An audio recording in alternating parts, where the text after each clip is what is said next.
Hello and welcome to another episode of One Fall WrestleCast Live. We are slowly chugging down the road to WrestleMania. And we're going to talk about some things. The Rock has officially turned heel.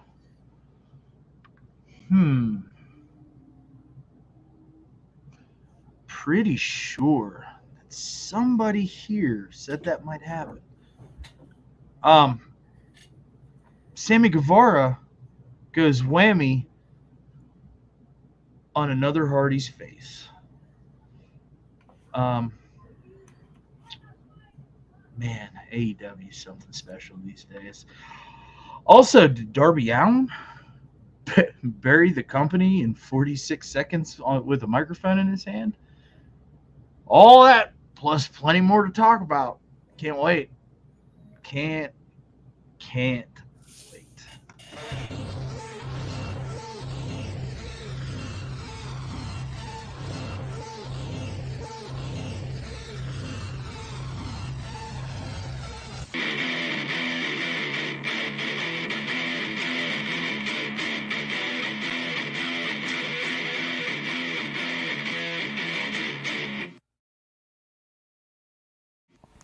Welcome to the One Fall WrestleCast.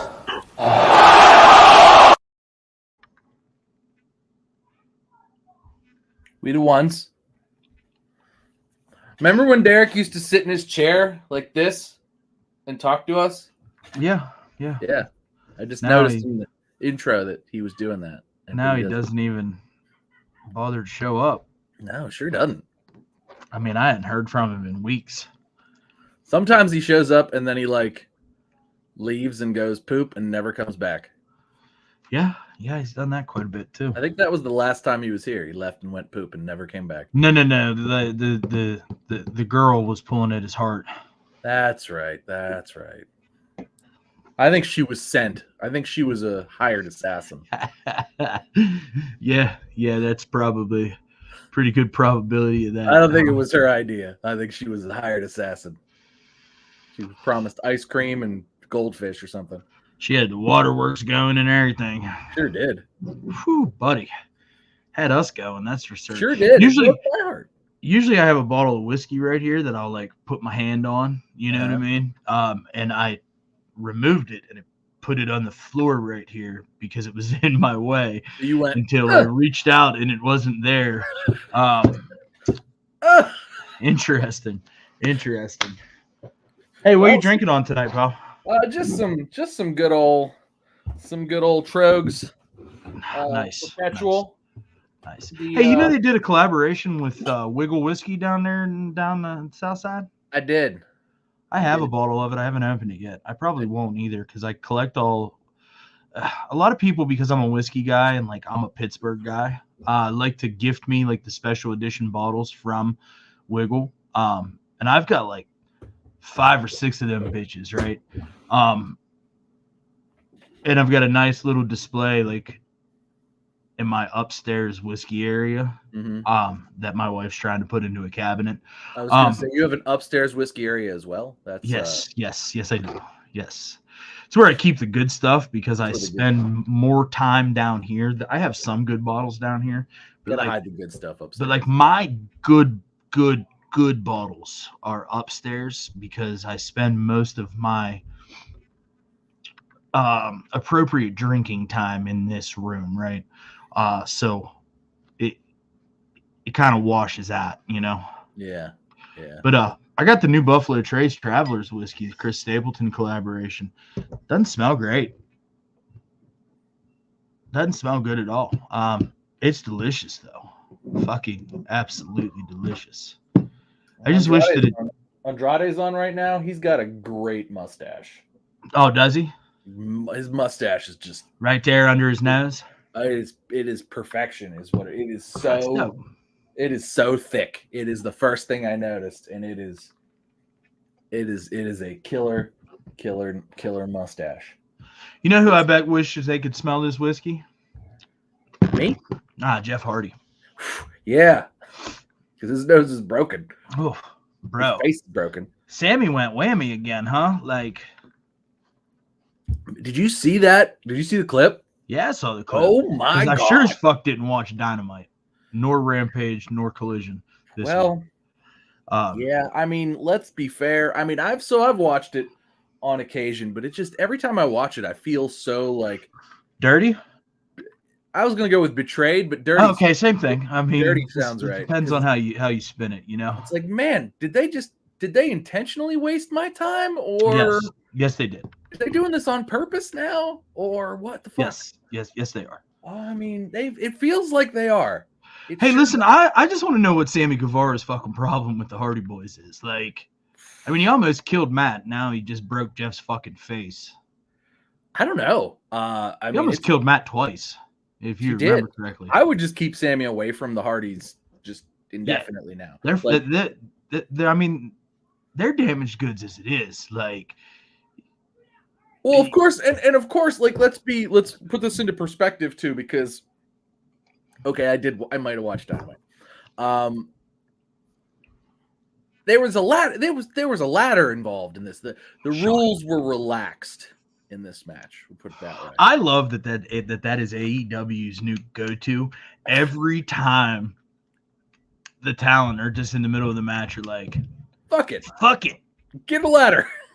We want tables. And they're like, oh, you want tables? No fucking shit. I'm going to get some chairs. I want to get a ladder. Listen, there might even be some barbed wire underneath here. Unprotected headshots all day. All day. Not this week, but 2 weeks ago. I can't remember who did it, but somebody fucking cracked Hobbs right in the head with a chair shot. Unprotected. Wow. He turned around and just bam. Well, I mean, that might be a little bit different. Hobbs' head's like the size of a small Volkswagen Golf. It is, and it's probably as thick as a cinder block. He seemed fine. It didn't seem like it was it wasn't like a rock. Did he no-sell it? Because if he'd have no-sold it, like that'd been so much cooler. No, he kind of like dumped over the rail into the crowd. But he didn't sell it as though he'd been killed. He sold it as though he got like a elbow or something. So it wasn't quite a no sell, which would have been so much better. I agree. Yeah, I mean, listen, if I'm him, it off and like punched him in the face. I mean, what the fuck? People no selling AEW all the time. Like, I mean, every Jon Moxley match, Mox doesn't sell at all. Psychology? What's that? He bleeds. We're talking about high spots and blade spots. You know, that's AEW in a nutshell these days. Glad to see we went back to our roots. Their dry cleaning bill for that ring mat must be unbelievable. Yeah, man. Yeah, for sure. Got to get the hepatitis off that every Wednesday night. You know what I mean? Thursday morning, I guess. Fuck, Jesus Christ. That's inappropriate. What? Hepatitis is a bloodborne illness. I don't know what you want me to say about it. That's inappropriate. Okay, that is slander. All right, and you should be ashamed of yourself. I mean, I'm just because saying, I said it first doesn't mean doesn't make it less true. Just saying, pal. Like.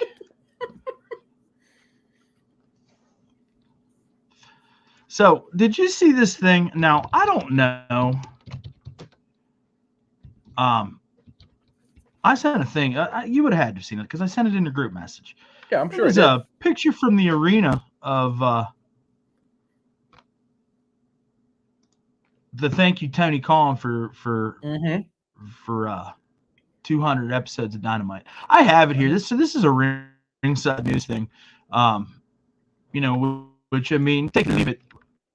We clearly weren't in the arena. We don't know. I'm gonna share this just so that we can all understand what I'm talking about here. If you know my archaic internet will allow me to do that today. Gotta be careful with the gerbils. I mean, God forbid I've not even been able to. I've not even been able to. I've not even been able to fucking barely do the show, let alone try to add any value. There we go. It's there. Let's see if it actually populates. Hey, there we go. Thank you, Tony Khan. Oh, it's trying. Oh, hell yeah, yeah. Yeah, look at that. That's wild, right?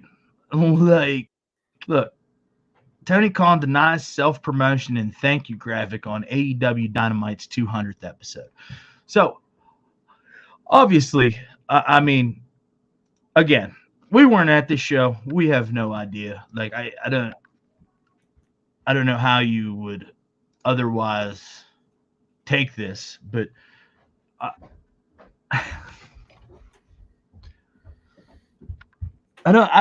don't know what to say here. Sure seems on brand. Like I really feel like if we're at the 200th episode of Dynamite in Pittsburgh, Pennsylvania, and that pops up on the screen, I would really like to think that I look at that, I laugh, and I go buy a beer. Yeah. That's the pee break and refill your drink break is what that is. Like, what the fuck is that? It's what is that? I mean, that's just somebody who's now just decided that he's the best wrestler in the world. He's he's the best wrestling promoter in the world. He's the best wrestling promoter that's ever existed. Nobody's ever been a better wrestling promoter than Tony Khan. And he's clearly, Dave Meltzer has given him the award multiple times over. So how could he not be thanked for 200 episodes of the best wrestling that's ever been shown on TBS ever? And look, Tony Schiavone will agree with him. Thank you, Tony Khan. Like, this is the best wrestling that Tony Schiavone has ever seen, especially on TBS. And that's false. That's a false narrative. You can't. That's a false narrative. Okay, Tony Schiavone was around back in the heyday of the NWA, and when WCW was still the NWA. All right, with Jim Crockett Promotions. That's how long Tony Schiavone's been around. He's not forgotten about any of that, bro. And he did not be so damn disrespectful. We're talking about Tony Schiavone here. We're not talking about Ric Flair. All right, let's calm down.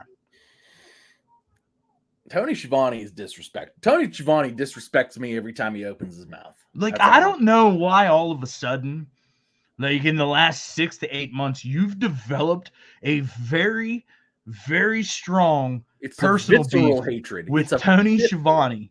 And I don't understand why. It's as unlogical as Derek Haight and Mauro Ranallo. Look, I'm going to tell you right now, the best thing the Young Bucks have done is they punched Tony Schiavone in the mouth before Darby Allin cut his promo. I mean, it was a little shoulder shrug. Still, I mean, yeah, they pushed an old man down is what they did. Yeah, well, we'll circle back to old Darby later because, we're going to bookend this bitch with some AEW nonsense and debauchery. That's exactly what it was. I don't know, man. Like, leave Tony alone, bro. Schiavone, not Khan, because I don't. Okay. Listen, and of course, Schiavone's gonna be like, hey, man, thank you, Tony Khan. You're absolutely right. Thank you. I mean, he does sign his paychecks, so. Right. Fuck yeah, he does. Absolutely does.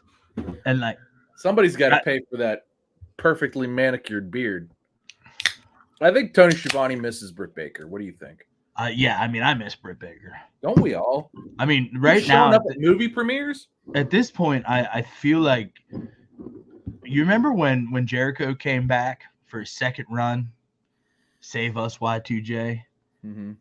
It needs to be Save Us DMD, because at this point, her and Adam Cole coming back are the only thing that is going to give any sort of credence to the direction that AEW is going, especially when we're fucking going out of our way to thank ourselves to the fans.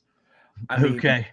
Yeah. And look, Tony Storm's doing some heavy lifting here because literally without her, there ain't nobody worth watching on TV. I guess Sting's going to retire here in a couple weeks.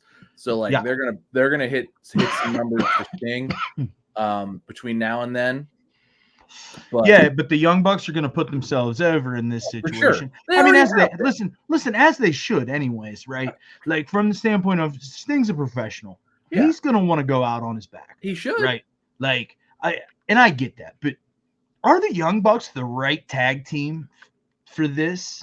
No, I don't think they are. I think it's got to be FTR.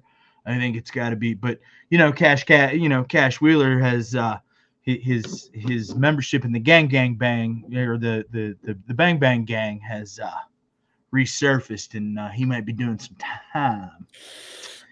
Yeah. So kind of hard for that. I mean, at this point, I think that the Butcher and the Blade would be a better choice than the Young Bucks to go over on Sting and Darby. Even though the Lobster Man's gone. I was gonna say, is the Blade even still around? Because the Bunny's gone. Yeah, and they're married, so they're both they've pieced out. So I mean, it's because everybody trying to get out while the getting's good. Because I got a feeling that anybody that stays with AEW till the end probably going to end up getting blackballed, right? Like, it's because I think that we've learned that Triple H is very understanding when it comes to the business side of the business. I mean, after all, he did hire CM Punk. But I like to believe that Triple H is also like the pettiest human being in pro wrestling. Yeah, I think that he is, and I think but I think it's very specific. I think he's very specifically petty. Yes, and that part. Like, I don't think that he was going to be petty against Cody at all, but I think that so much he's going to be petty against Kenny Omega and the Bucks particularly. They're persona non grata at this point. Jericho now also is going to be. Jericho is fucking done. I mean, luckily for him, Jericho's old as fuck. I mean, he'll just go and just look like a half-naked middle-aged woman. That look like somebody's drunk grandma with her titties out. Yeah. I mean, and listen, kudos to I hope that I look that decent when I'm in my 50s. Oh, right?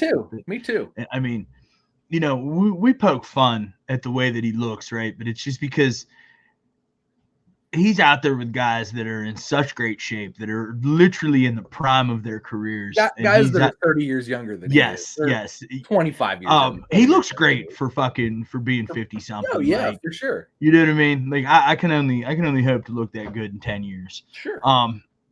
But for fuck's sake, bro. 13. Yeah, same difference. 13. I mean, Sting at 64 looks great. Sting looks better than 90% of their roster, truthfully. Yeah. Definitely looks better than your buddy Joey Janela, that's for certain. Joey was ripped for a minute, and now he's just... Yeah, well, I mean, then it's hard to maintain that when you're eating. He met that cigarette-smoking angel, It's hard to maintain that when you're smoking meth, eating hot dogs, and breaking down and getting cigarette-smoking homeless angels to help give your car a jump. But, hey, no judgment. No judgment. I'm happy. I'm happy Joey Janela found happiness outside of AEW, because he certainly wasn't finding happiness within. He was only finding hatred from me. Is he alive still? Yeah, I don't know. I don't really know. I mean, I didn't get an invite to his funeral, so I assume. Bro, are you like, you're like half salty tonight? A little bit. I'm just so okay. How do I put this? So I know there's this thing that, like, when you have kids, right, and they have extracurricular activities. So today is a holiday, right? Yeah, it's President's Day. I chose to work today so that I could have an extra floating holiday. Like, no skin off my back to work on a fucking Monday. Like, what am I going to do on President's Day? Right? Like, let me take the day off. And you could have done what I did today. Sure. I could have. I went whiskey shopping. I could have. But, like... And I had a delicious protein-filled breakfast. You had a steak for breakfast? I did. Nice. With eggs. That's nice. I had a steak omelet. I mean, I could have had steak. I could have had steak for breakfast too, and still. But anyway, I bought socks today with bacon and eggs on them. I kind of want socks with bacon and eggs on them. Now that you say that, see, like I had a fucking great day. you did have a great day. All right, but so I worked today because I want a holiday. We're going to Disney in a couple months. So Can I go with you? My Disney trip was this week last year, and my timeline has been flooded with my memories. Yeah, come on, let's go. We're going in May. Just book. You can come too. It'd be great. Probably not great time. I'm just saying, whole family. I'll give you the dates. Whole family's coming. If you decide to come too, let's do it. Let's hang out. It'd be amazing. I think they have whiskey in Epcot. We can go find some. Whiskey around the world. But anyway, so somebody decided that because the kids were off, the kids could have a thing in the middle of the day. Like, oh, just drop them off at 4. Like, okay, that's fine. Anyway, so got somebody to take the boy to the thing. However, the boy, because I'm a nice guy and I was working today, but they were off and they were running around doing shit. The boy decided to take matters into his own hands, eat whatever he wanted. So ate like garbage all day. Then goes to his buddy's house, who's going to take him to the thing. And at his buddy's house decides, 1, to play VR, jump around, and eat pizza. 2, on the way to the thing, which is in McKees Rock, so they had to go down up the hills and over. They're just watching shows, right? They're watching the Gumball. They get there, and guess who's car sick? Damien. And it is 3:50. Guess who's still at work? Yeah. So, yeah. It's okay. It's all right. Forget me. It's not important. So, yeah. Bye. A little salty. That's understandable. It's what added a little grit to my sandpaper. The reason why I said that, you're just a little salty is because you've actually been rather kind to AEW. I have been, and in fact, I was even kind to CM Punk last week. I mean, you've been a Phil apologist for like the better part of like 9 months now. So like, anyway, let's forget about that for now. How can rather kind to AEW? Let's roll back to the fact that we've become Phil apologists all of a sudden. I mean, even before he left AEW, you were starting to swing towards Phil apologist. Like, oh my God, Collision's the best show on television. Oh my God, if CM Punk's running Collision, we need more of that. Oh, that's good. To be fair, it was great. It was CM Punk and Samoa Joe, and I was like, God, I love this. This is so good. It felt dirty, but it felt good. It felt good and dirty. Oh my God. It was like, you ever eat a hot dog that just is so good and so loaded with bullshit? You're like, man, this shit's gonna be terrible later, but this is so fucking good right now. That's what it was like. It was real terrible, real quick, right? Like, I mean, that was like the best hot dog you've ever had, like with fucking a pound of chili and cheese and fucking red onions on it, right? Exactly what it was. Just hit the gut and just painted the barn with it. Just and that's exactly what happened to Collision. It was this greasy, delicious chili cheese dog with red onions and I don't know. There's probably like a quail egg on there. Shout out to my boys in Chicago. No doubt. Quail eggs are delicious. But yeah, no, just coming back, and then it like, and that was it. It was over. It was man, is that a garbage show? The Cope Open, good God, man. Oh, listen, God. I ranted about this last week, bro, and like I know. I've got to lay credence to what you just said. Like I told you guys that this was going to happen exactly as it is happening. I mean, you were right. Look, I'm not here to like argue but that you were wrong. I wanted to be wrong. Look, I've been saying this about AEW for the last 5 years. Man, I just want AEW. I want AEW to be good. I want to be wrong that I think this is gonna suck. Like, how many times did we say, it would be good if they did that, if this was a work and they did but they're not gonna do that because they're stupid and it's just gonna suck. And like, every time they didn't do it and it sucked. They just need to figure out who they are. They don't know. And that's because nobody's saying no. Nobody's giving clear direction. There's nobody in fucking charge. And the guy that claims to be in charge is fucking thanking himself on the Jumbotron in the goddamn arena for 200 episodes of fucking AEW Dynamite. Mm-hmm. Like, what? What? Think he broke even? Probably not. You know, and it's funny because, like, you know, when Fight Forever came out, right? Like, I still haven't played it. Like, I have zero desire to play it. Right? Me too. Even Derek is like, eh. And like, I know I climbed on my soapbox about what the game was supposed to be. And I believe that it's that, right? Like, I think it's like one of those fun, like, hang out with the boys, kind of party games, drinking some beers, just beating fuck out of one another, talking shit, right? I wonder how much it costs. Go ahead. Go on. Yeah, so I've got to feel like this fucking video game. Oh, it's $30. Tanked AEW's fucking portfolio. Might have. Because they ended year one in the fucking red because of the investment made into this video game. Mm-hmm. And then it got delayed. And then it got delayed. And then it got delayed. And then it released and everybody was like, this game is bullshit. Yeah. This game is incomplete. Yeah. And it's littered with microtransactions. It's a live service game is what it is. And not that it wasn't always going to be that, but like, if you want it to be any sort of complete, especially if you paid $60 for it out of the gate, if you want it to be any sort of complete, like, you just got to dump money back into it. And like, it didn't sell that many copies. Like, it sold 250,000 copies, like 250K. Like, that's not. So it's $30. And video game PS5 games are not $30.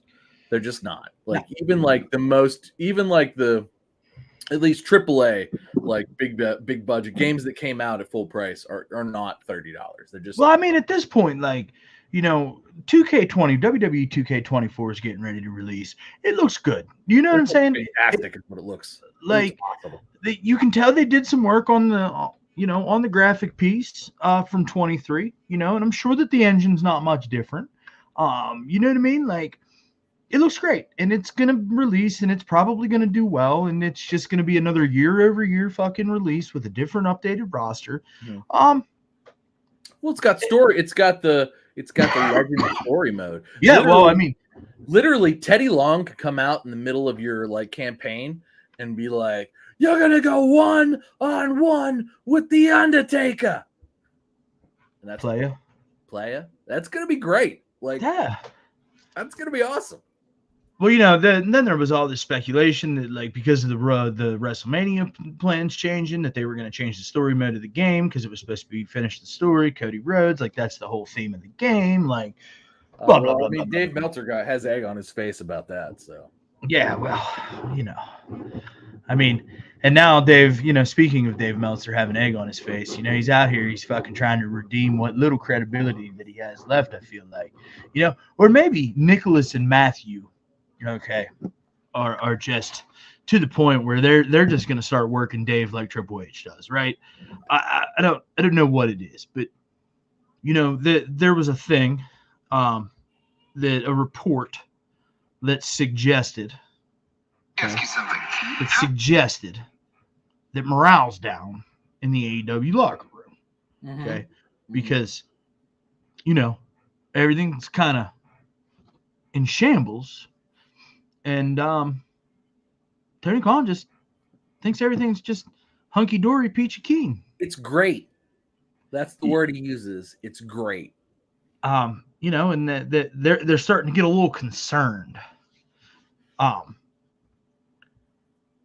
So, you know, Dave tweets this out, and it's met with a little bit of backlash. And I have one screen grab here that I think is kind of sums this whole thing up in a nutshell, Tom, and I'll let you do your thing. You know, so whoever this gentleman is says, what's funny is that AEW has been doing shit like this for years, and Dave Meltzer just now is starting to take notice. Sinking ship. ... Dave says, sinking ship that is always among the top 5 entertainment shows on cable for the week and does big pay-per-view numbers. AEW haters. Celebrating the 5th year of predicting the demise, always being wrong, and still not learning from being wrong. Thank God I wasn't a teacher trying to teach you addition and subtraction. So we doubled down now, huh? Mm-hmm. Sure did. I don't get it. Like, these people can't be this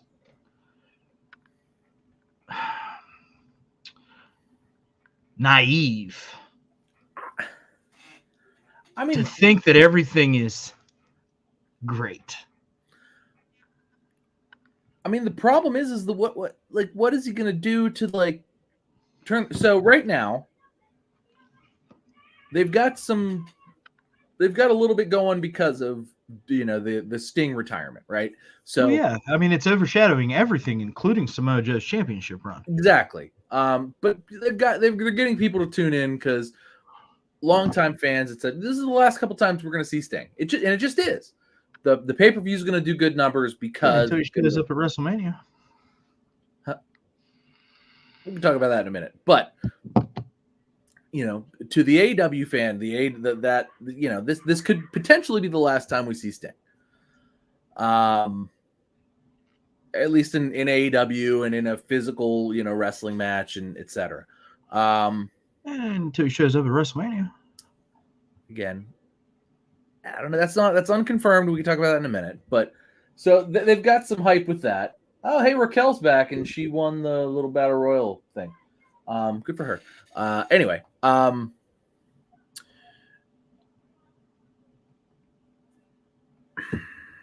they're going to do some pay-per-view numbers there, and it's going to be good for them.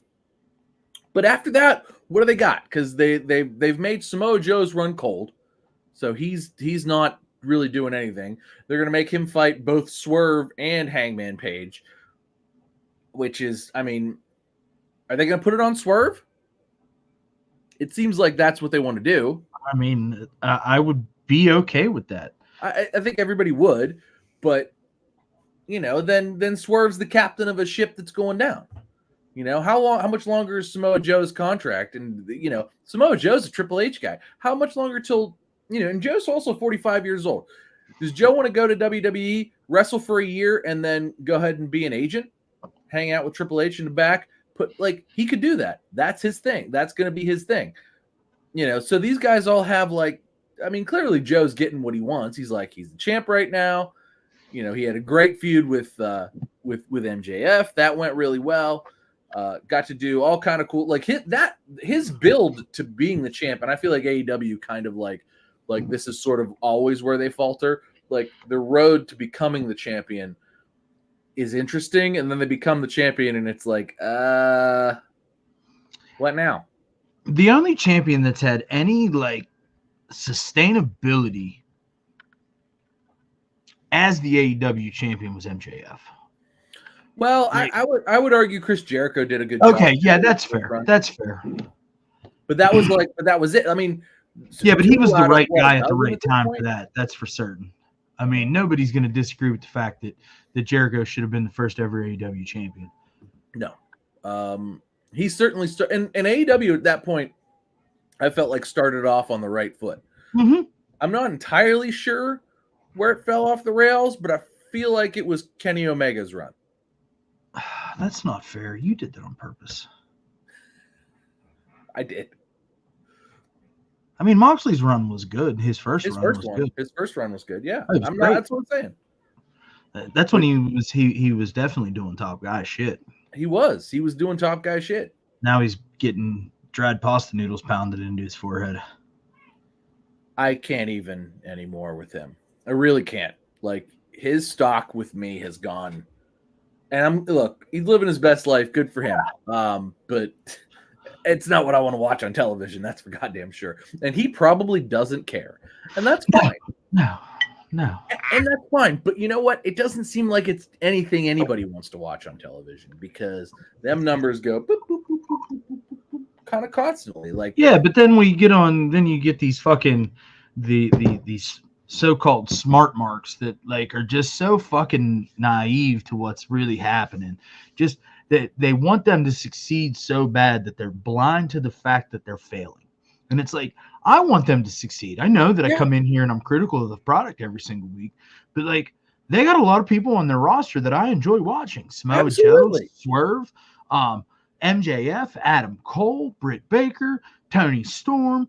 If Moxley's doing the right thing at the right time, I'm into what he's doing. I'd like to see Claudio be a bigger deal. I actually a fan of Private Party, like their in-ring work. They just haven't figured out the rest of it yet, and their tag-alongs. Top Flight is another great example of fucking top-tier talent. In-ring performers that just are lost in the sauce that is AEW's lack of creative direction. Lack of somebody saying yes. Top Flight got the job this week to the Bucks. I mean, everybody gets fired, but and that's the thing. Like, and we're gonna get into that, right? Like, I think that we're gonna, like I said, we're gonna bookend this bitch with AEW debauchery.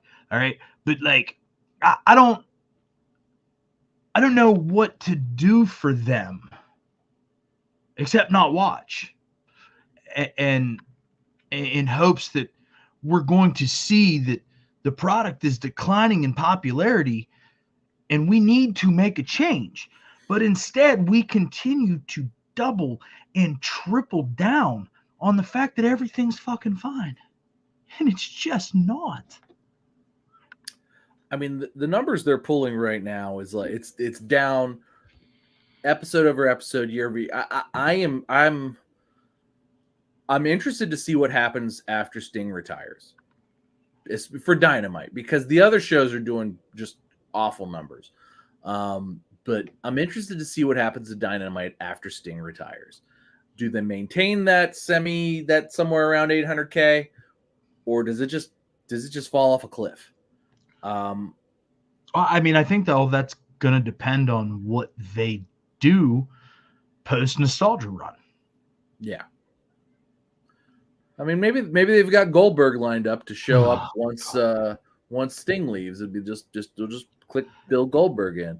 You know what? Let's just click Goldberg in. Let's sign Ryback. Okay. Feed me more. Right? Mm-hmm. Just let them two beat the fuck out of each other. Maybe they'll drop each other on the head. Maybe they'll kill each other. Yeah. I mean, that would make for great television.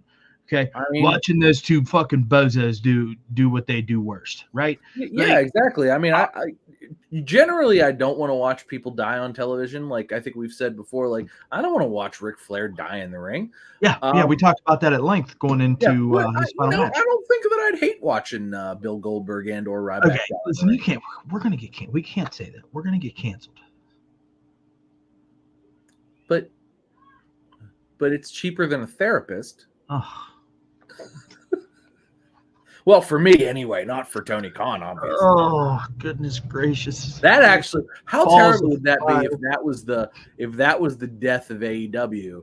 They brought back Goldberg and Ryback killed him, and that was it. That was the death of AEW. I mean, at least they would have went out with a fucking bang, you know? Sure would have. Bang bang. That's the other thing. How cool is the Bang Bang Gang? And now they're just like, they show up once every 4 weeks and they have nothing. Those guys were awesome. They were hilarious. Juice Robinson gets hurt and they're like, okay, done with these toys. Yeah. And it's not like Jay White's still one of the best workers in the room. Like, so good. You know what happened? The Young Bucks came back. That's what happened. He's got to be kicking himself. Like, why the fuck didn't I just go to WWE? What the fuck is wrong with me? Saw that. And I think that's what happens to everybody, right? Like, everybody sees green pastures in AEW. They get sold this fucking story. And like at this point, that's what this has to be. Tony Khan has to be the greatest salesperson in all of fucking sports world. Well, because he's got how many, and it's not just that. Like, yeah, no, it's not. I think that, as a fan, I genuinely think okay, that these guys really want to all be considered the absolute best at what they do. I think that, like, in pro wrestling circles, that still means a lot. All right. Like, to have a fan appreciate you as a performer. I think that still means something to a lot of guys. Mm-hmm. But it's nice that you get paid a lot of money too. But I feel like when you're in a situation like Jay White was, where WWE's knocking, AEW's knocking, and you've got the pro wrestling world by its short and curlies, and you can make whatever decision is fucking best for you, both financially and creatively. You go to AEW, okay? And I'm sure the paycheck's bigger, and I'm sure that the promises of creative were much, much better, right? Mm-hmm. And then you come out. And initially, he got some good he Oh, was getting dude, the best great. creative. I mean, he was in fucking Mano. He was in a title picture, bro. He carried the big Burberry belt around for fucking 6 weeks. He got to work with MJF with a stable that was over. Yes, while carrying MJF's championship belt. Exactly. So for him, at that point, he's like, I made the right decision. And then that ended, and now what? Well, we're tired of this toy. I mean, is he not? Is his wheel not squeaky enough? I think that's got to be part of it, right? Like, I don't understand how he is less deserving to be on television than the Hardy Gramps. I mean, they've been in more. Well, to be fair, well, they also publicly complained about their fucking spot. They did. So and then maybe Jeff got fucking his face caved in by Sammy Guevara last week. So now he's probably gonna find himself driving down I-95 because he's got to go to the brain doctor. A bottle deep, a fucking fireball to go see the brain doctor. And they say a leopard never changes its spots, pal. Rebby Hardy will be mad about it. Yeah, and at this point, Rebby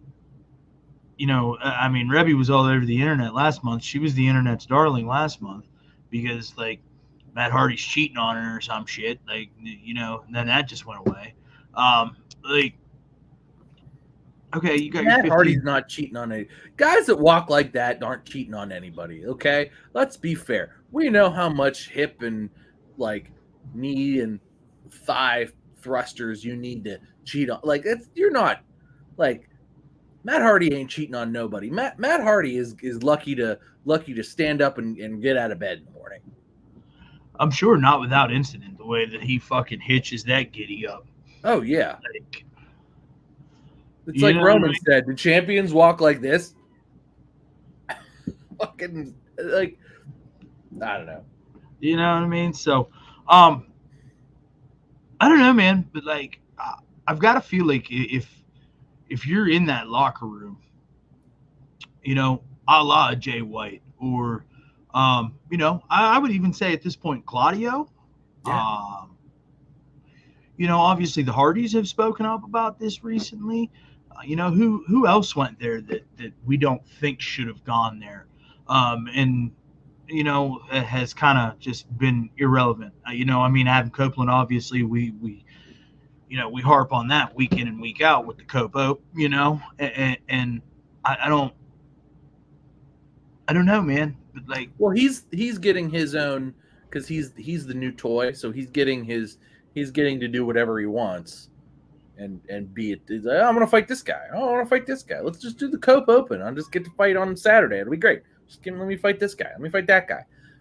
That's what he's getting to do. And eventually, he and Christian are probably going to get a cool blow off thing. And then they'll probably be buddies again. They'll be tag team champs, and they'll do whatever they want to do because it's oh, Daddy, go play with Uncle Jay, and that's what's going to happen. They're going to play, and it'll draw sometimes, and sometimes it won't because it's just going to be they get to do whatever they want to do, and it's what they want to do is please themselves, And they've Yes. always been that. That's who they are. And that's who they know. That's what they know that Tony's going to let them do. And probably Tony's already been like, you guys just do whatever you want. Despite just fucking paying the shit out of them. So I don't know, man. It's just, it becomes one of those things where, like, you know, you promise everybody so much stuff and you've only got so much TV time, but you got so many guys who signed on based on, you know, Eastern promises. And now here we are, and the chickens are coming to roost. And what everybody wants to do doesn't necessarily line up with what the Young Bucks and the other EVPs, want to do. And, you know, so Jericho still gets 25 plus minutes of TV time every week. The Young Bucks could come out and take 30 minutes whenever they want it. Kenny Omega's hurt, but if he was around, he'd be taking 30 minutes where he wanted it too. And it's just, it's hard to, you know, it's just hard to book that much time around there. Yeah. And then you got guys coming in. It's like, oh, we got this deal with, you know, CMLL. So now we got to put these guys in a program with, the Blackpool Combat Club, and nobody cares. Nobody cares. But hey, Dave and Tony would just continue to lead you to believe that everything's okay. It's great.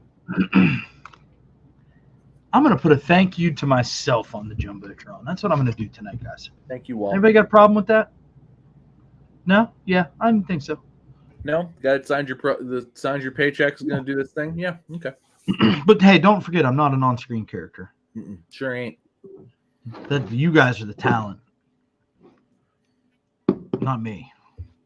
I'm not here to get myself over. That's just not what I do. You know, that's just not what I do. Such an angel, so humble, so humble. Yeah, you know, humility. But hey, you know, this sinking ship is top 5 in entertainment every single Wednesday when there's nothing on television on Wednesdays. Top 5 on Wednesday at 8:00 for a little bit. I mean, what a safe day, right? Like, Wednesday's such a safe television day. Why don't you try fucking a Monday, pal? Huh? Go up against fucking Monday Night Football. See how that works for you. Yeah. Why don't you try Thursday against fucking Thursday Night Football? Why don't you try that? See how that works out for you. You know, honestly, I would prefer that. And I would prefer some other wrestling to be on Wednesday. Because right now, Thursday is like, oh, God, there's no wrestling today. Yeah. TNA. Yeah, you're right. Actually, I did watch TNA last week. We need to talk about that. I mean, they're heating up. Yeah, I mean, they removed Scott D'Amore as fucking president. They really did. And then not real happy about it. Did we talk about this last week? No, because that just happened this week. It happened on Tuesday. Or that happened last Tuesday. Are you sure? We couldn't talk about it. No, why do I think we talked? We woke up to it after going to bed after doing the show. Huh. Yeah. Huh. It's weird, and the talent came out today, like, in support of Scott D'Amore. I don't know why, and I don't think anybody knows why necessarily that he got let go. They said that he wanted to. That he was growing increasingly frustrated with Anthem, and that he wanted to buy the company from them. When they made the decision that he asked them for more money for talent, and they in turn made the decision to make budget cuts. Well, hey, at least we'll probably get to see. They removed him. We'll probably get to see Jordan Grace in WWE. That's likely what's going to happen, I think, because they're not going to. The thing about TNA is they've got some top guys who are like some top people who, and they've got some good writing, who are like really deeply in, and like, you know, but a lot of it is like with Decay, they brought Decay back, and, you know, Rosemary's on a good run right now, which it's been a while since Rosemary's had a cool, like, not kooky run, but like also like kind of in ring, kind of good. Like she's in good, like she's doing good right now. She's like all her injuries are healed up, and she's in good shape, and she's in good ring shape. So she's wrestling really well. And you got Jordynne Grace up there as the champ. She looks like $1 million. She looks like the best female talent in the world right now. She is like, oh, she's top notch. Top notch. Like she they could $1 million in the Rumble too. I know we talked about that before.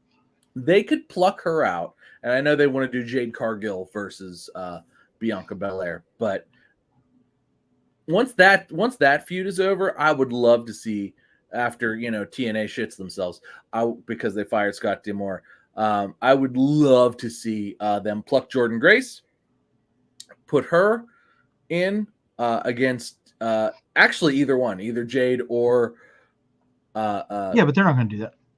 Not yet. It's not going to happen yet. Well, I mean, I'm just saying when. Like when the stars align. When the bottom falls out. When the bottom falls out. I don't know how quickly the bottom will fall out. And I know she just signed a new deal, but she signed a deal and then they fired Scott. So yeah, I mean, we'll see what happens. Yeah, we'll see what happens. Yeah, man, but like I don't understand how you're gonna look at what's happening with attendance and ticket sales and not identify the need. Attendance and ticket sales are the same fucking thing. I'm fucking just, you know what I'm saying? Like, you mean attendance and ratings. Yes, attendance and ratings, that's what I wanted to. Yeah, there you go. To say properly, but I'm just a big dumb animal over here. You know what I mean? But anyways, like, I don't know how you're gonna see those two things and be like, oh yeah, we're doing great, man. Yeah, we're doing great. We put 3,000 people in this building that's set up to hold 9,000. Meanwhile, WWE routinely sells out 18,000 people arenas. Yeah, they sold out. They made a big deal. One of the outlets made a big deal today that they sold out Raw for tonight. 11,000 people, 11,000 seat building. I don't know where they're at, but it's like, okay, cool. I don't expect that to not necessarily happen. That's a small building, yeah. Yeah, but I don't know, man. Like, I want them to do better. I want them to be better. And I don't want them to be like WWE. I just want them to figure out what they are. They don't know. And it's really, really hard to watch. So, I mean, the problem is that there's really no continuity with anything. So it's like I had said, it's almost insulting to watch, because if you watch week on week, what happens one week doesn't mean anything for the week before. And I'm not watching like a cartoon, but that's what they're playing it as. Right. Episode by episode. And like, don't even get me fucking started on the ranking system coming back, because now we're just ranked matches are against enhancement talent. Well, they redid it too, because it got like, how is FTR not ranked? Okay. Oh, now they're number 5. And you're like, they didn't have a match in that period of time. What the fuck? I don't know, man. Listen, at the end of the day, and I will beat this drum until the fucking wheels fall off. I just want them to figure out who they are. And once they do that, it'll be great. Should hire Scott D'Amore and let him do it. Yeah, no. I mean, humble Tony, who's not an on-screen character, who's not trying to get himself over, putting "Thank you, Tony Khan" graphics on jumbotrons. Yeah, he's not gonna. That's just not gonna be a thing. I mean, just a thought, just a tidbit of advice from me. Yeah, that's all it is. Terrible advice. I don't know. Who else are we talking about tonight?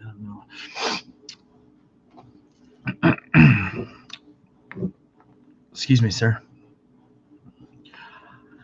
I believe that you owe me an apology. I do. You're right. I'm sorry. Do you want to explain why I owe you an apology, or do you want me to explain it? So last week, Okay, we were talking about, as you called it, the fever dream that was the WrestleMania XL kickoff press conference stage show thing.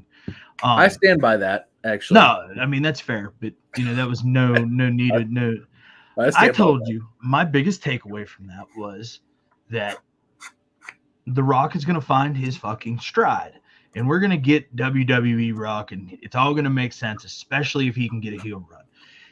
And you weren't having fucking any of that. I mean, I didn't think that he would sign up to lose. He's not lost in a movie since Scorpion King. But he was supporting actor. Oh no, that was Mummy that he was supporting. Yeah, the Scorpion King. He got beaten Hercules, didn't that fucking 3-headed fucking lion that he ripped that. No, he was Hercules. He won he didn't. He was like, oh, is he dead? And then it was like he exploded out of its chest. It was not. No. No, he lost in the Tooth Fairy movie.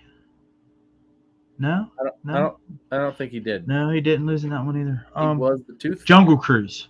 He lost it. No, definitely didn't lose that. He definitely narrated that. So you're telling me he did that thing where he's just like, what about Jumanji? He had to have gotten fucked up by a silverback. There's 2 of those, and no. I don't know, man. I mean, when was the last time you sat down and watched a fucking John Wick movie and expected Keanu Reeves to get killed at the end? You fucking mark. I actually don't like those movies. I know that's... Oh, wow, blasphemy.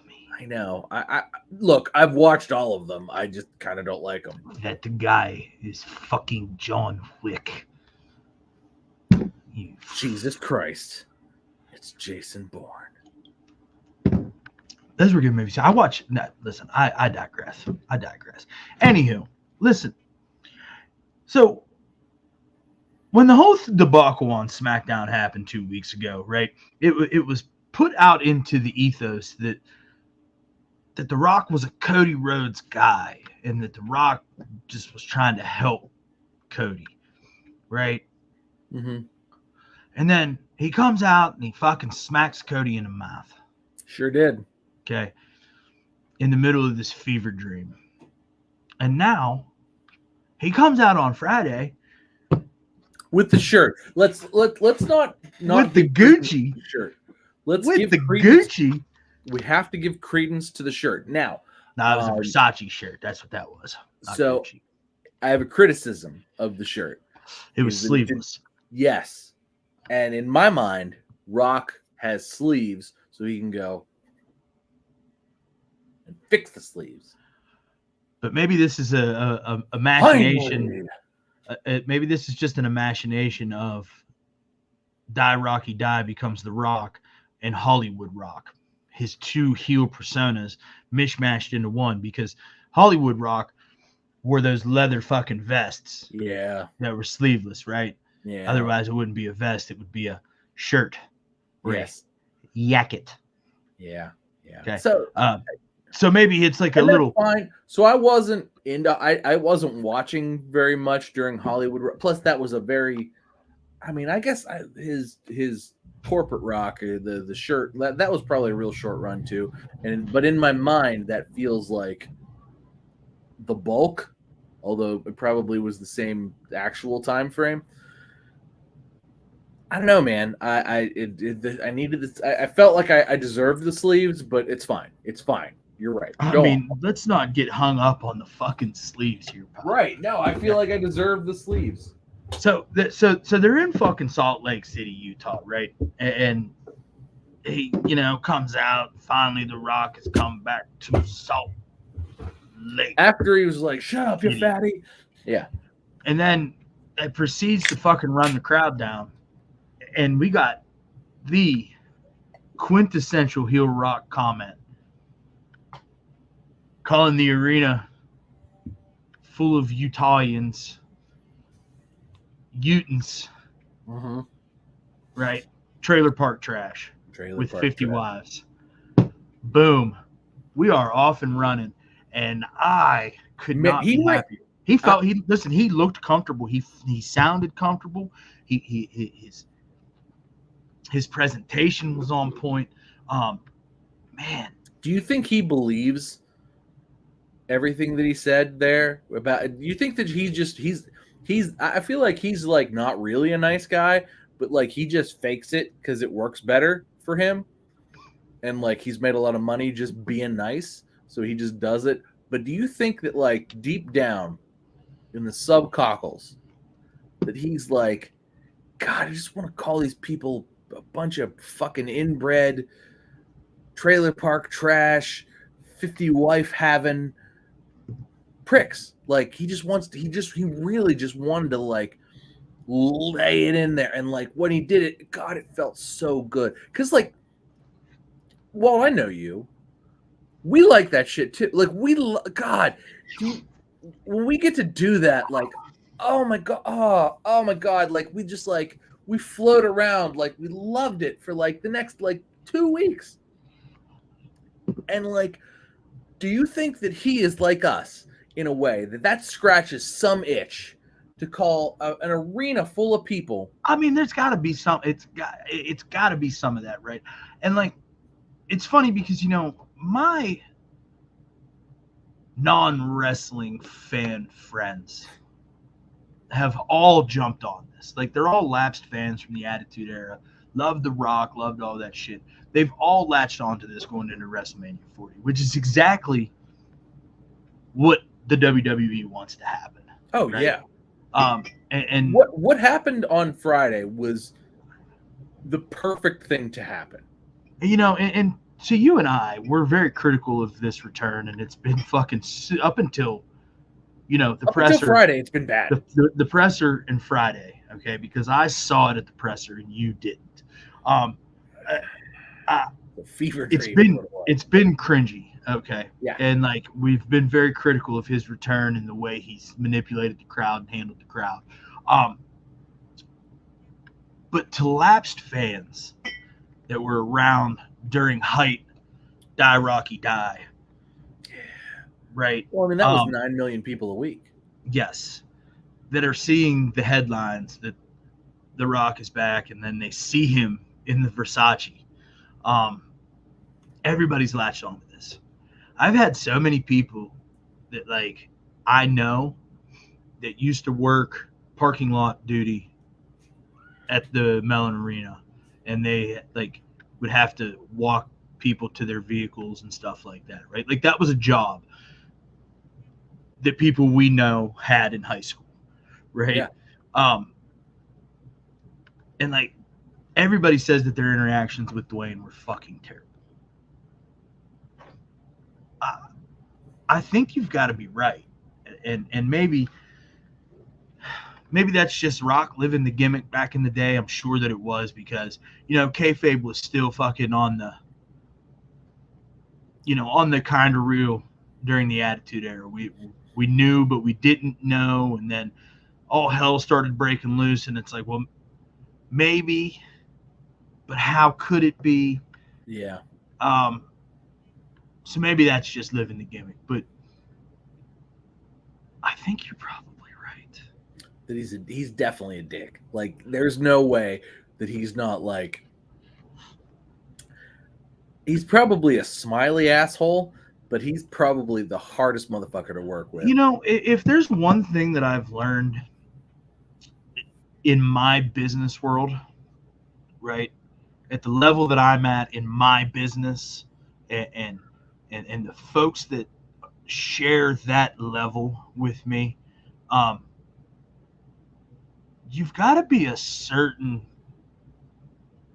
kind of straightforward guy to have any entrepreneurial success, any individual success. You've kind of got to be a dick. So no, that doesn't surprise me at all, and quite frankly, you got to be the guy in the room who somebody comes out and pours their heart out, and you got to be like, no, we're not going to do that, and then move on. And like somebody, like you have to be that guy, and I get it because everybody's pie in the sky. I get it. But I think to kind of turn this around entirely and to agree with you, because I did apologize. I think Did that apologize. I think that the Rock. I think that Dwayne came in and decided, hey, after the Vince thing happened. I think he came in and said, "Hey, look, I'm part of this now. Let me come in and save this." But I think he wanted to do it as the The White Knight on the White Stallion White Knight on the White Stallion, right? And he did that instead of the Mountain in Game of Thrones. exactly, and he did that. But then that was immediately like fucking cut down, and the internet wanted nothing to do with it, because wrestling fans are not Hollywood movie fans. They are not Chinese blockbuster movie fans either, because that's really where The Rock makes, and John Cena too, makes a lot of money, is just making bullshit action movies where he's the big guy. He's like, so you're telling me, and then they dub it and put but he's he explains it to the people, so it makes $1 bazillion in China, even though to us it's just some kind of boring kind of bullshit action movie that they made for not that much money, but they blew some shit up, so whatever. Maybe we'll watch it on Netflix when it shows up. And so he tried to do that in WWE. Immediately got backlash, but was smart enough, because he's not stupid. Was smart enough to course correct and be like, "This has happened to me before," drawing on past things that have happened. This has happened to me before. What did I do before? Oh, I just became a heel. The people liked that better. They just loved it. Here we are eating it up. The people in that arena ate it up. They did the thing that they're supposed to do. They blah, blah, blah. Yeah. But they ate it up. Everybody left that arena going, "That was awesome." I shut it off. I looked at Ashley and I go, "That was awesome." Yeah. And she goes, And then the next thought was, shit, I'm gonna have to fucking hear about this from Walt. yeah, that was immediately the next thought. I was like, Walt was right. God damn it. God, like I was just sitting there like, oh. So When he came out with the shirt, I went, oh, like I did that. And I mean, he still baby over, faced it with the goosebumps. Yeah. I saw that and I went, what's he gonna do? Okay, but he had my attention, right? So let's talk about it. Okay. You wanna know what I think? Mm-hmm. I think Dwayne's gonna turn on Roman, and that's how Cody's gonna win the belt. Huh.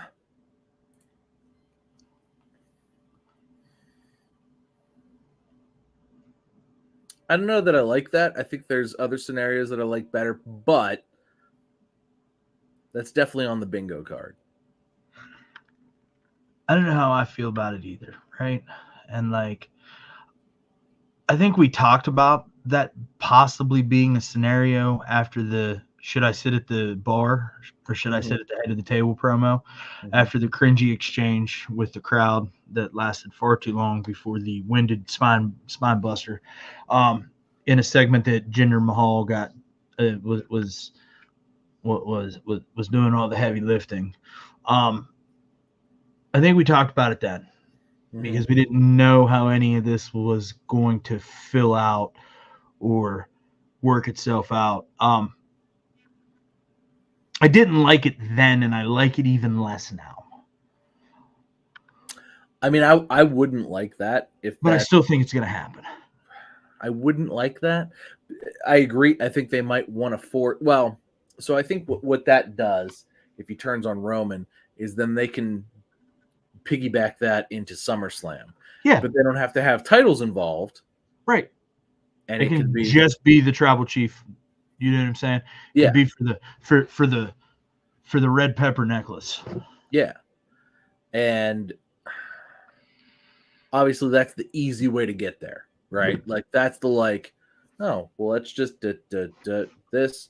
We're going to draw lines. We're going to go this to this to this, and that equals these dollar signs here. And then you put you put SummerSlam in the fucking Superdome in fucking New Orleans or some shit. Yeah. Fucking they can put 95,000 people in. Yeah. Or you just really fucking take your pettiness and you load up the boat and go across the pond and book Wembley.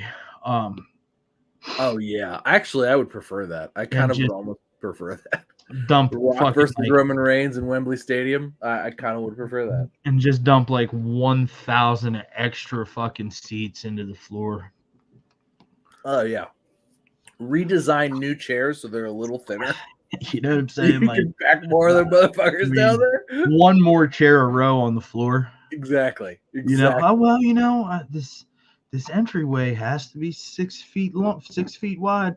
Yeah, that's in the United States, boss. That's not in England. Oh, start lining them dicks up.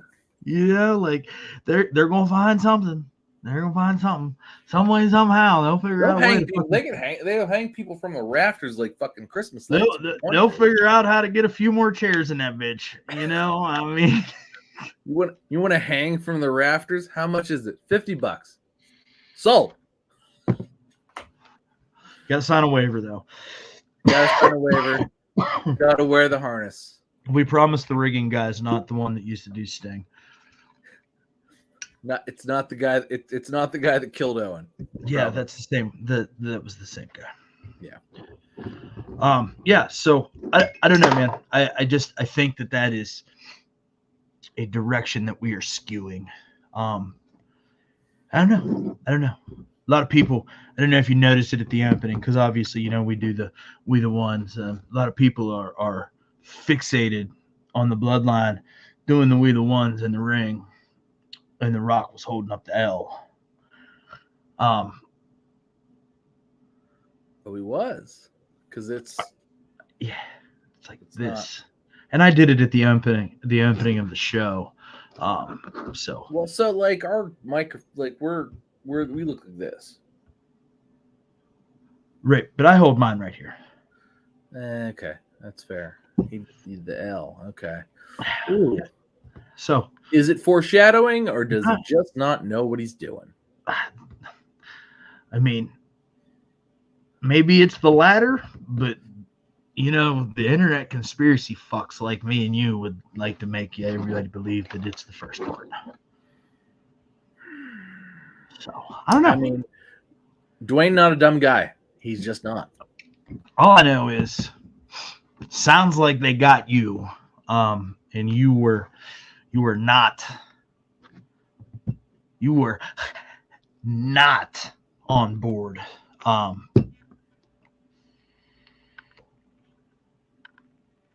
I mean, yeah, no, they got me. Look, if it swerve, a work, whatever.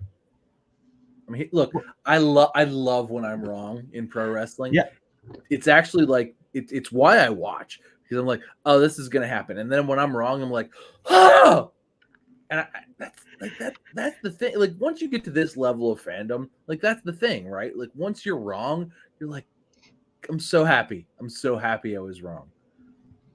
So I love that I'm happy that I was wrong on Friday, but still a long, winding, bumpy road in front of us to April 6th and 7th in the city of brotherly love. Only time will tell if night 2 will end with 90,000 people. Cody, Cody, Cody, Cody, Cody, Cody, Cody. Much like they were on Wednesday night in the other guy's house. Oof. Super oof. When possibly one of the most recognizable faces in AEW, depending on what circles you talk to,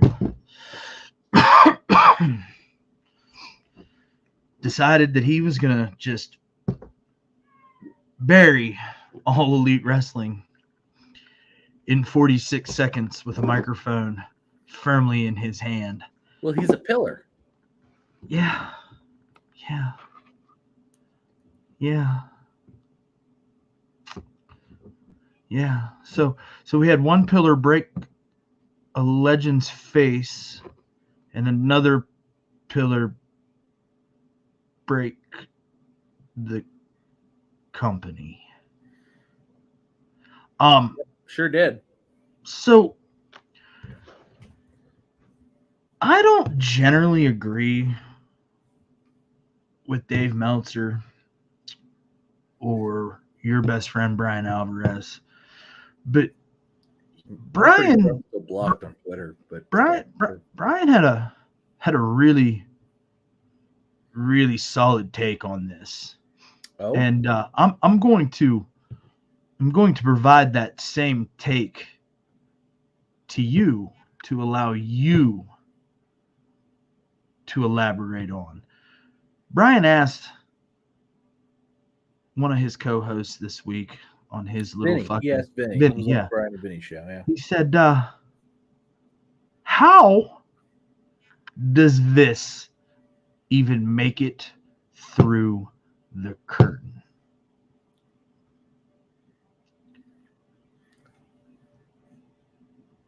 I know. Tom, how? Because nobody cares. Nobody cares. They think they're doing a worked shoot, is what they think they're doing, because that's what the Young Bucks told Tony Khan was going to get over. And so Darby actually doubled down on this after the fact because, that's what they do in AEW. They double down. He said, no, the only people I listen to and the only people I care about is me and what I think. And I don't think that Darby's wrong necessarily, but he came out there and in 45 seconds buried the company in what Dave, not to be a stickler, but used some sort of what Dave Meltzer called it, Jim Cornette vernacular. Couldn't help himself. Had to take a shot at Corny, didn't he? He absolutely did, because Darby called it. So Darby said to the Bucks, I came to you looking for a job. I had to watch all of these guys, your friends, like Brandon Cutler, debut on the first episode of Dynamite. These guys weren't ready for TV. I knew what I could do. And now he's a pillar, clearly. So he put that into perspective there. But literally in that moment, and he called it all friends wrestling or something too. Yeah. Something real fucking cornball. And it was like, what the fuck? We had an EV. We used to have a guy that was an EVP around here that knew what he was doing. And no, it's not Kenny Omega. And then the crowd starts chanting, Cody, Cody, Cody. It was like, so I did watch it because I'm stupid. Good God. At that moment in time, I'm like thinking like the walls are on fire. Everything's on fire. Everybody's on fire. What the fuck? Because they're chanting the guy that left, the guy that walked out, who's now involved in the absolute biggest storyline in all of professional wrestling on the other guy's show. And your house is chanting his name. How do you let that go through the curtain? And they knew. They came out today. They knew that he was going to mention by, in a roundabout way, he was going to mention Cody. Not only was he going to mention Cody, he was going to bury the Bucks and call it all friends wrestling. How does that go? How? Bischoff said it. Literally, anybody who's like, how do you let them How do you do that? And yes, we're talking about it. Maybe that's it. Maybe it's purely hype because they don't actually have a show booked. They want you to watch to see how they react to what Darby said that is purely hype and that pissed Dave Meltzer off. Shit, Dave's probably in on it. And they were like, Dave, be mad about this. I'm not going to tell you exactly what happened, but be mad about this. Because Dave Meltzer needs AEW. Oh, yeah. Big time Like, at this point. The Wrestling Observer needs AEW. So there's that level of like bias there where it's like the people that don't need AEW is like, what is this garbage? But Dave like needs AEW because he's given them 4.25 stars. He gave Takeshita and Chris Jericho that dog shit match 4.25 stars. So it was better than Flair and Steamboat. One of them.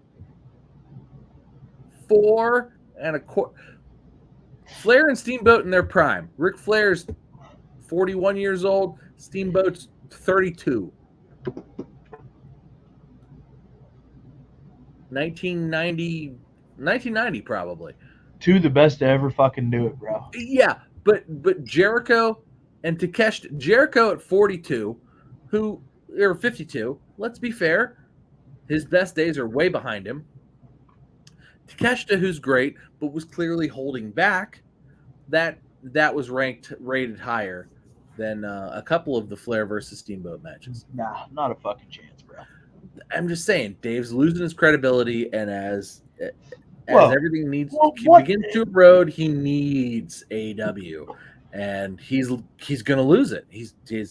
That's where we are. Once Ryback kills Goldberg. Oh my god, you brought that back up. I can't believe you fucking brought that back up. You started it.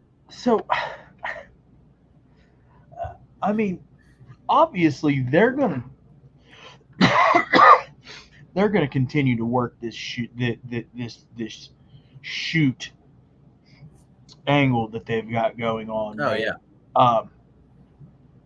And it's just gonna get worse. So I feel like they're pretty good at like the kickoff, but it sort of falls off the rails right after that.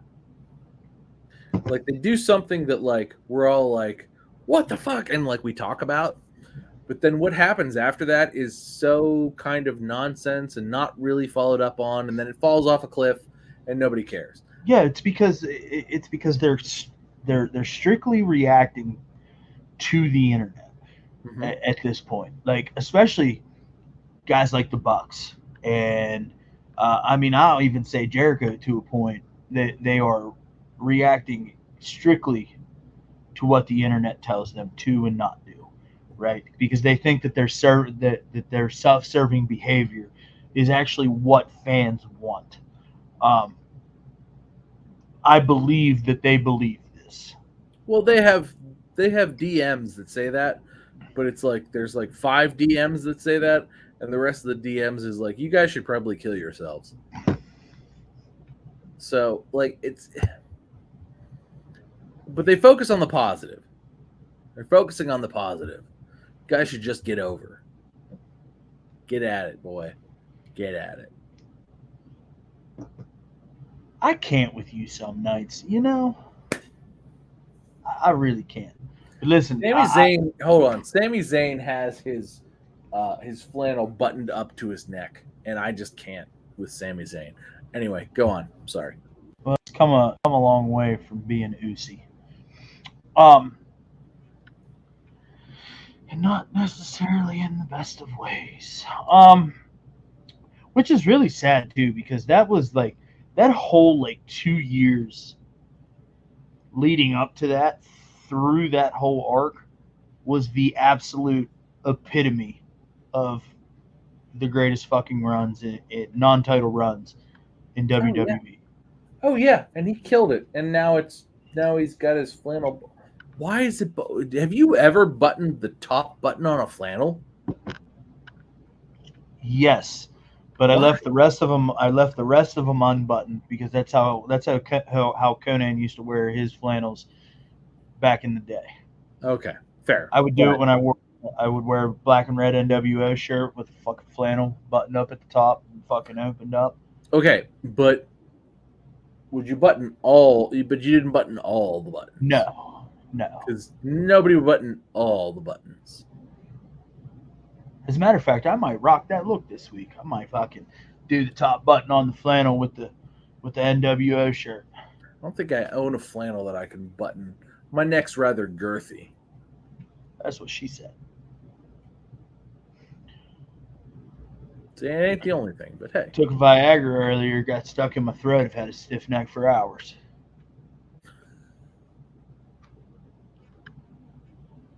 Fuck you. Hey, the man's here. Listen, Anyway. all I'm saying is this isn't a good look. No. And it just circles back to how we started the show. I really, really hope that they're able to fucking figure some things out. I mean, hopefully, at least they have people talking. Hopefully, they can go somewhere. The problem's going to be if they do this and they don't go anywhere. That's going to be the problem. And I feel like that's what they're going to do because going somewhere would be cool, right? Yeah. But they're not cool. And they're just going to move on. They just haven't figured it out yet. Okay. Well, I mean, maybe $1 billion from now they'll figure it out. Probably hey, not. luckily, Probably not. yeah, luckily he's got it. So let's he could spend his money. I'll watch occasionally. It doesn't cost me anything. And when he figures it out, I'll be like, finally, thank God. Probably not, though. Probably. All right, pal. I guess there's only one piece of business left here, huh? Only one.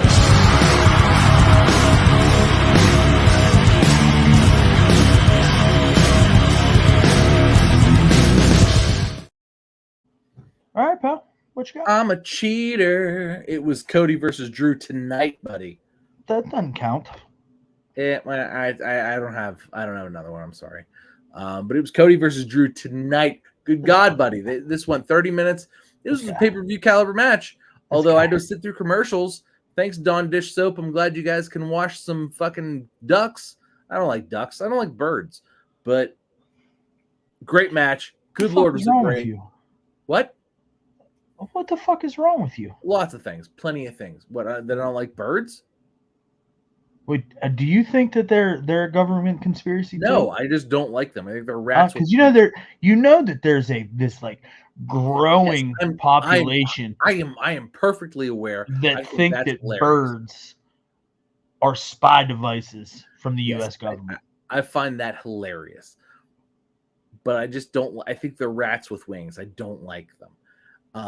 So birds are like fucking the closest living descendant of fucking dinosaurs, bro. Yeah, and you know what? They're dead, which means birds suck too. Fuck them. They're dead because the fucking world blew up, pal. That's not fucking fair. Look, we could only be so lucky. No, that's not very nice. I'm sorry. The world's amazing. Okay, you're right. It shouldn't blow up. I mean, my world's amazing. I don't.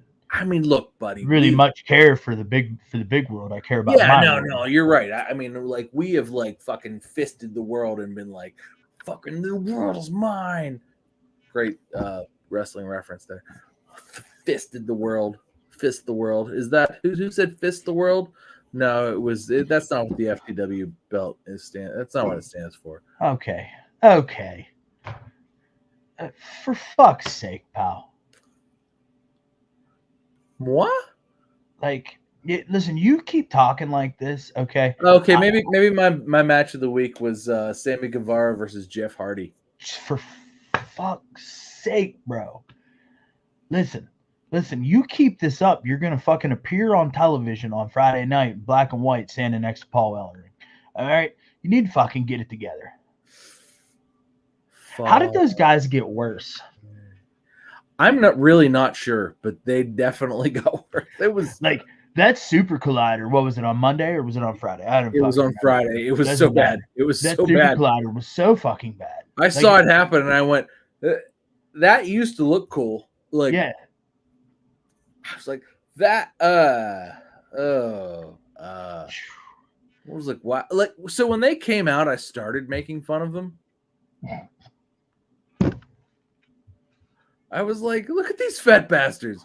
Like, these guys lifted a weight in their fucking lives. Look at they have. They're fucking monsters, bro. No, they're fucking fat bastards. Is what they're just tall. No, they're monsters. They look like shit. They look like melty shit. Well, I mean, they've not had to be in front of a television camera for a little while. And little do they know that black and white fucking, the lighting on the black and white filter, okay, does none of them any favors. Like, it adds really, it's really. While Kevin's got his man bun going. Hey, listen, at least he's trying something. Oh, this guy used to be a bald killer, and now he's got a man bun. Hey, I wear a man bun. Why are you being fucking hater? Fine. Look, it's fine. You were at what point were you a bald killer? 2 weeks ago. Bullshit. Okay, all right. Anyway, I'm sticking with my decision, and yeah, fucking, we should have talked about that because good God. Reason I didn't.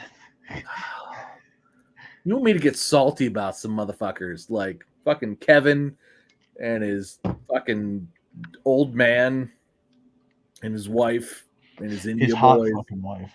Okay. His wife, look, Scarlett's gorgeous. Top tier, 10 out of 10. We get it. We fucking get it. They want to work together. They feel better that way. This is Vince McMahon's fault. It's so much his fault because they put that fucking gimp mask on him, and now he just has to have hair because he has to be a completely different person. This is Vince McMahon's fault. It's his Vince. God, fucking. He has fucked so much shit up. But you know what? I'm so glad he's gone. I hope I never see Kevin. Come here. He lives out without makeup on. Listen. I know you're the NXT champion and all, pal, right? And that's good shit, and I'm real happy for you. Okay, but this is Monday Night Raw. Okay? Oh yeah, dig it. That shit just don't work for me, brother. Okay, here, the Monday Night Raw. So I got this mask right here, pal. Right, my girlfriend. I pooped on her. My girlfriend Janelle had this on the other night. Okay, real sexy, real powerful. Okay, you're gonna put this on. Go great with your skirt. Skirt? What skirt? Oh, this skirt. I'm just NXT champion, who we were very, very, very high on. Goes to Monday Night Raw, walks out in a gimp mask, and does a fucking job in a squash match. In about a minute, yeah. To Jeff fucking Hardy. Yeah. Okay. A guy who walked out a couple of weeks later. Yeah, Vince McMahon did this. Okay, this is Vince McMahon's fault. These are the guys. This is a group of guys that Vince penetrated anally. Okay. He might have shit on their heads. I think he did, actually. It's not. It's still not working, pal. Still not working, pal. I think he shit on all their heads. Oh my god, that's too much. This is a serial head shitter. What's your match of the week, Walt? My match of the week was from Friday Night SmackDown, and it would be Mr. Kevin Owens versus Dirty Dom Mysterio. That was fun. I love that. So I went into that thinking that Dom was going to win because I thought they wanted to see Dom Yeah. in the chamber. Yeah. I thought somebody was going to smash his head against the cage. Yeah. But no. They did the right thing. Well, they got to set up that WrestleMania match between Logan Paul and Kevin Owens still. Yeah. So what better way to do that than for them to both lose in the Elimination Chamber? Maybe KO eliminates Logan Paul, and then Logan Paul costs KO the elimination right afterwards, and that kind of fucking puts it together. Vice versa would work too. But I told you when that first started happening, that had WrestleMania legs. Just like I told you that, The Rock was going to turn heel, and he started to find his WWE legs, and you scoffed at me. And I was right there too. But you know what, though? I do want to say this about that match. It was a very well-worked match. I appreciate R-Truth continuing his journey in the Judgment Day and the real-life heat that Dominic Mysterio garners is just fucking unbelievable.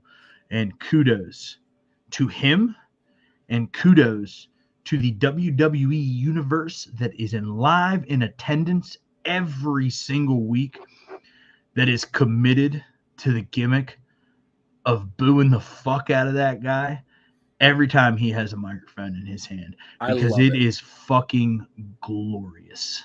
It's great. It's great every time. And it's every time it happens, I'm like, and then he just leans into it. Also, kudos to Dom too for leaning into that. So, because like he knows that's like, no. My dad was this like consummate babyface, right?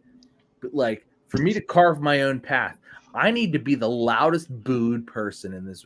Like something happened and it clicked for him, and he was like, "Oh my God, this is it. This is how I do this." And then he started growing a mullet, and he was just like, "What can I do?" Changed all his mannerisms to be like Eddie Guerrero, and like, what can I do to make these people want to boo me as hard as humanly possible? And then just like, I just have to bump and sell. But like, I'm going to continue to win matches, because when I win these matches, it's so Rick Rude too. Yeah. Like Rick Rude used to win all the time, but it was on like those, like the Saturday night shows at like 7:00 and shit. And it would just boo. And it's that, and it's Eddie, but he's doing his own thing, because it's very like against what his father did. And it's so just all these things line up. And I don't know all the smart people were that did that, but Dominic could not have been portrayed better than he has been. It's dope. And if Derek was here, I would laugh directly in his smug little fucking face. Derek, I miss your face. I told him, little fucking face. I told him that Dom was going to be a big fucking deal one day. And I'll be goddamned if I wasn't right. Be goddamned if you weren't right like a couple months later.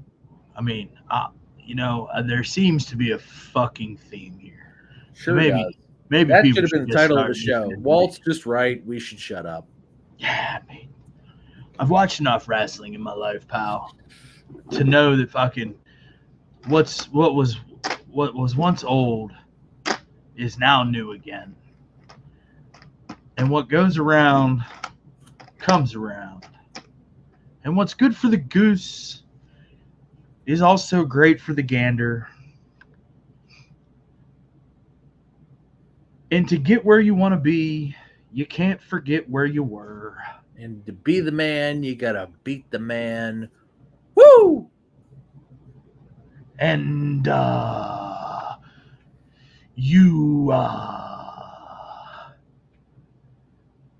smell what I'm cooking, and that's the bottom line. Because Stone Cold said so. Because this fat basement dweller said so. Hey, we appreciate you. If you're still here, hit that thumbs up button. Greatly appreciate it. Even, hit the bell if you're inclined. Maybe the subscribe thing, Listen, we keep doing it. Folks keep coming. Folks keep leaving. We're just going to keep doing it. It's not at this point. I mean, I don't have any dreams. Do you have dreams? Do you have aspirations? No, I'm just having a good time hanging out with you on Monday. YouTube fucking fame and success, because I certainly don't. Well, I'm just looking. I'm just like I'm gonna hang out with Walt and drink beer and talk about wrestling. Yeah, it's while great. I watch wrestling. It's great. It's great. Oh, okay. Fucking love everything about it, bro. Love everything about it.